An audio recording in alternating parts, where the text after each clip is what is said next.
executives and members of the GJ, distinguished invited guests, friends of the media, ladies and gentlemen. It is with great pleasure that I stand before you this afternoon to be part of this momentous occasion. Let me begin by bringing you felicitations and best wishes from His Excellency President John Dramani Mahama, whom, as you all know, is a member in good standing of the Ghana Journalists Association. Perhaps far and away the most friendly president you've had in terms of his relations with the Ghana Journalists Association.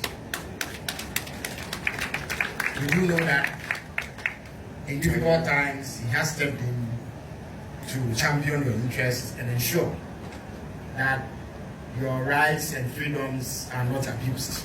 He sends his greetings and has expressed his desire to be part of this year's awards, especially as you have introduced some innovation of diversifying the venues where you have been hosting these events.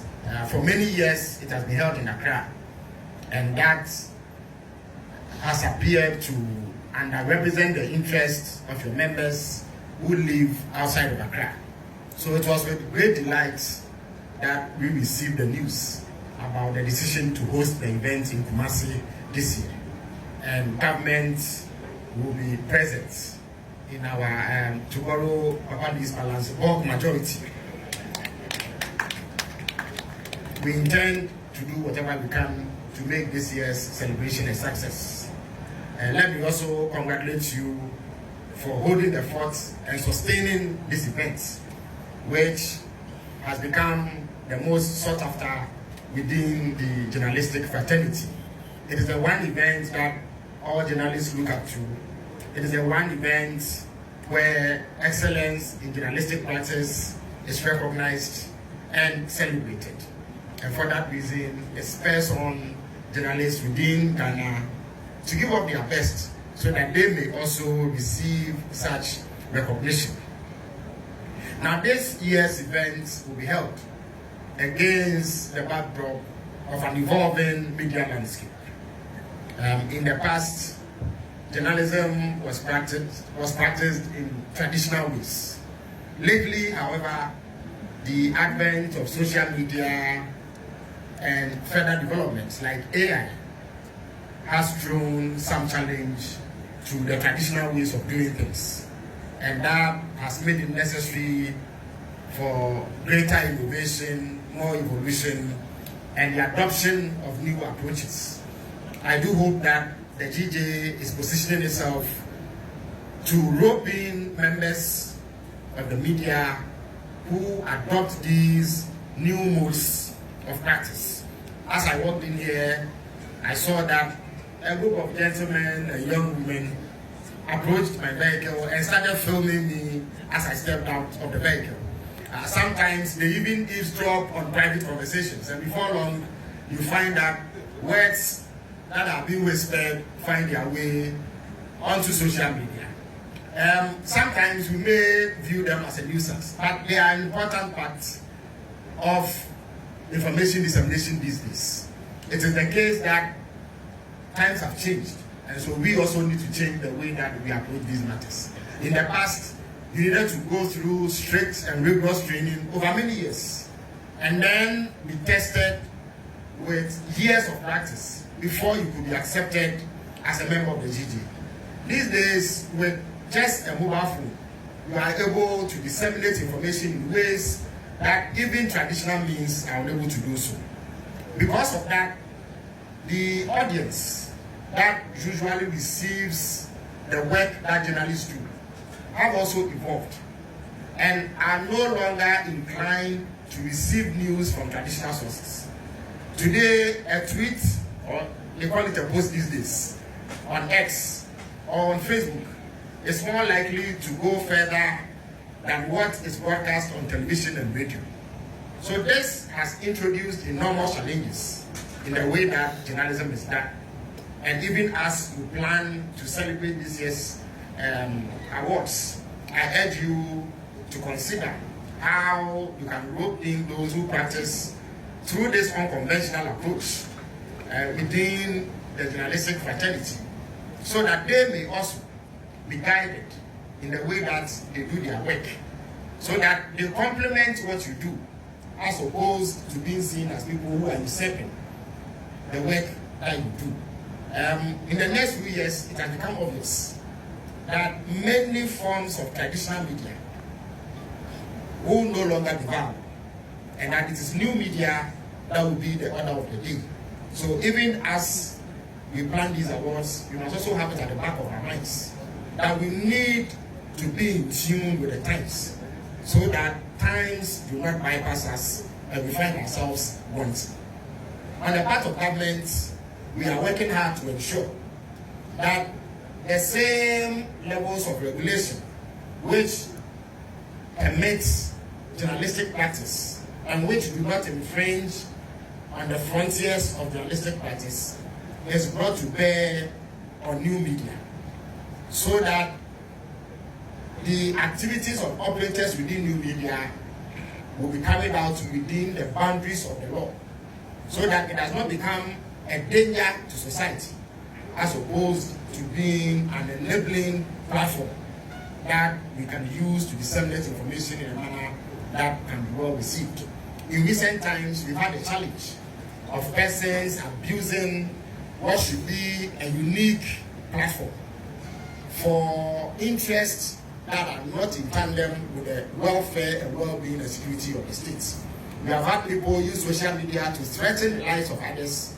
Some perceive the supposed anonymity that social media offers to be a pretext to engage in antisocial behavior that can endanger our collective security. Government has had to act swiftly in some instances to curb some spillovers that could prove problematic and injurious to our collective security. Let me assure you that government does not intend to curb freedoms. President Mahama, as you know him, is one person who supports the expression of free speech. He is exceptionally tolerant and is open to criticism. But he, as president and as head of government, has the same responsibility as any leader anywhere to ensure that our social fabric is not torn asunder by the abuse of this new platform. And so we wish to assure you that even as we take steps to enforce law and order, even as we take steps to clearly define the boundaries of this sort of practice, we will not act in any way, shape or form that undermines press freedom, that hinders press freedoms, and that curbs press freedoms. We are open to dialogue, we are open to engagement with the media. And in the last 6 weeks to 2 months, if you recall, President Mahama had occasion to engage with the leadership of the Ghana Journalists Association, at which meeting issues of concern to journalists were raised. About a month or two ago, we also held a media encounter where all shades of opinion within the media fraternity were represented. He opened himself up to scrutiny, questions were directed at him, and to the best of his ability, he answered these questions. This is the mark of a leader who believes in transparency. So he continues to urge you to hold his feet to the fire of accountability, subject him to scrutiny, even rigorous scrutiny, even harsh scrutiny. But please ensure that we do this within the boundaries of the law, so that collectively we do not endanger our own security.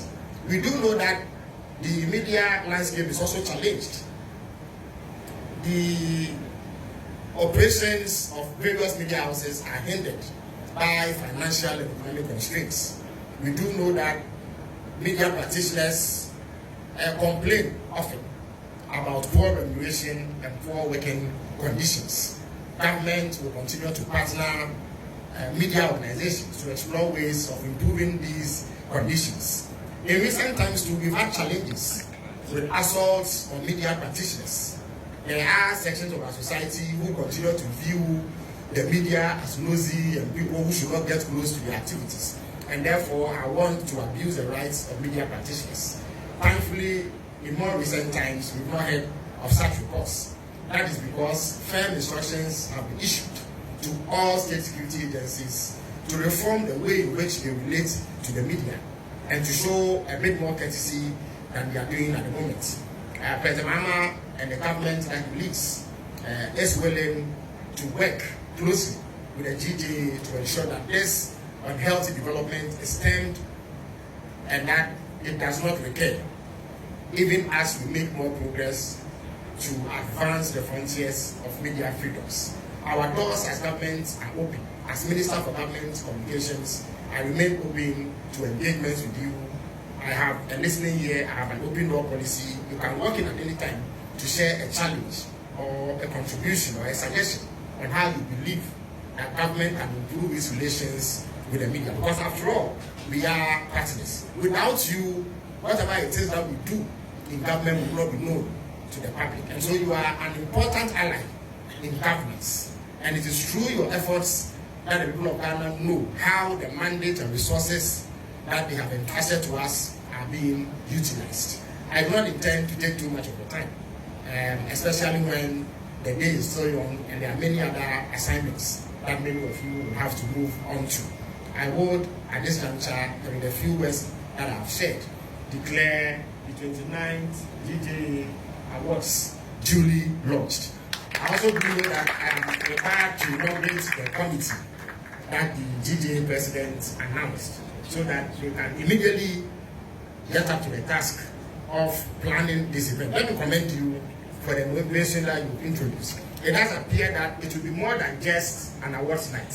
It is going to be an experience, and government promises to be part of this experience. If for nothing at all, it will provide some variety in the way that this has done and inject greater excitement into these awards. So if I may invite the members of the planning committee upstage. Yes. For Honorable Minister inaugurating the committee, we are to inaugurate two committees. We have two different committees. So one is the awards committee, and the second one GBC is the planning committee. That is the working of the planning committee. This, as we all know, because this is not a GJE, that we are collaborating with Malaysia. This is, we all know that Malaysia has their own rules. It is important for us to have a working or a planning committee who will steer the affairs of this event. So the planning organization, and so they are here. So permit me to invite the planning committee members who are here to come forward so that you inaugurate them. After that, then we do that of the awards committee. So the working committee for the 29 GJ Awards are my very self and Mr. Prince Alineba Nanabu Kudia. We are the co-chairs. Yes.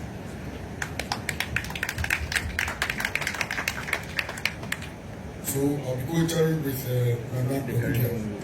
Then the General Secretary of the GJA, Mr. Dominic Rosie, also be part of the working committee. We have Mr. Emmanuel Safo, Deputy Head of Protocol, Malaysia Police. Unfortunately, he's not in our midst.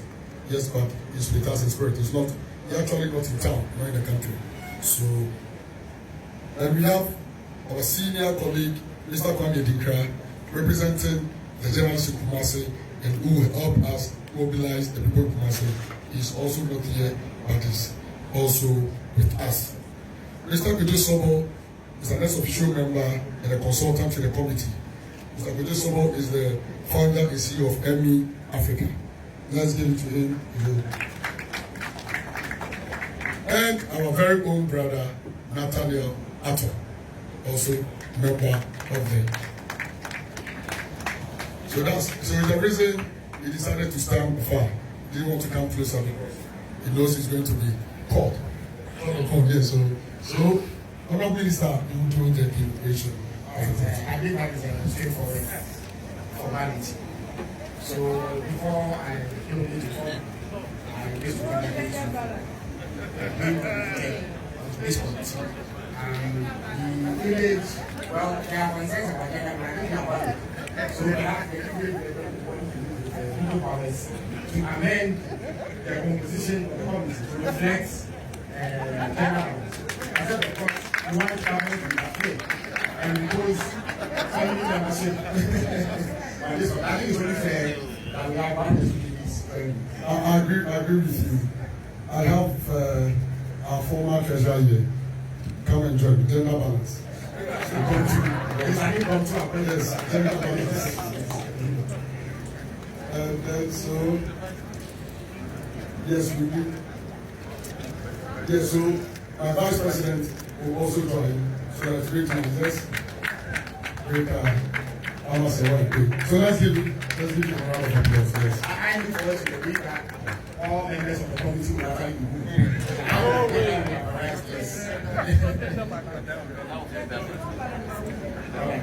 Yeah, but women have dominated for a long time.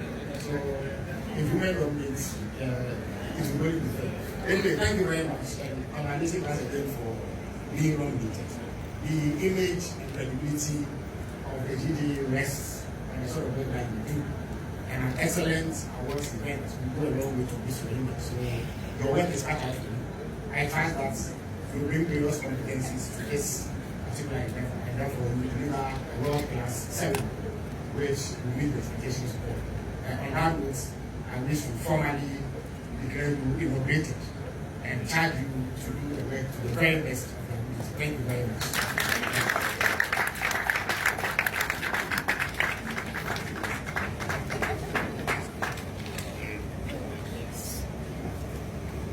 All right, thank you very much. So you may resume it. You have another.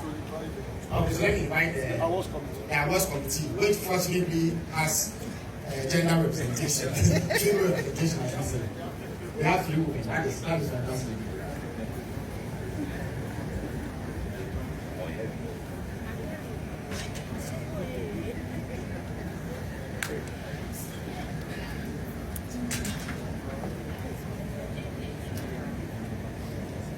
Thank you very much.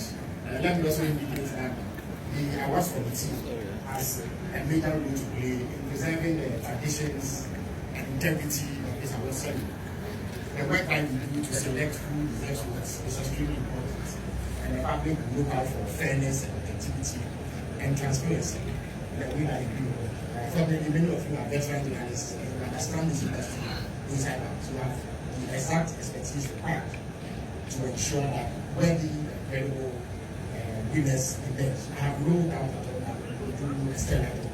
So on that note, I wish to formally congratulate you as members of the awards committee of the 29th GD Awards. Thank you very much and congratulations.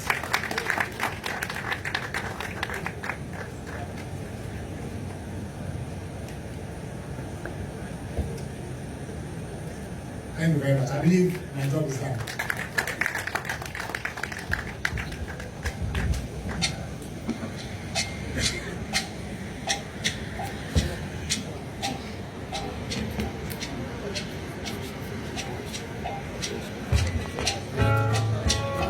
Susu, baby.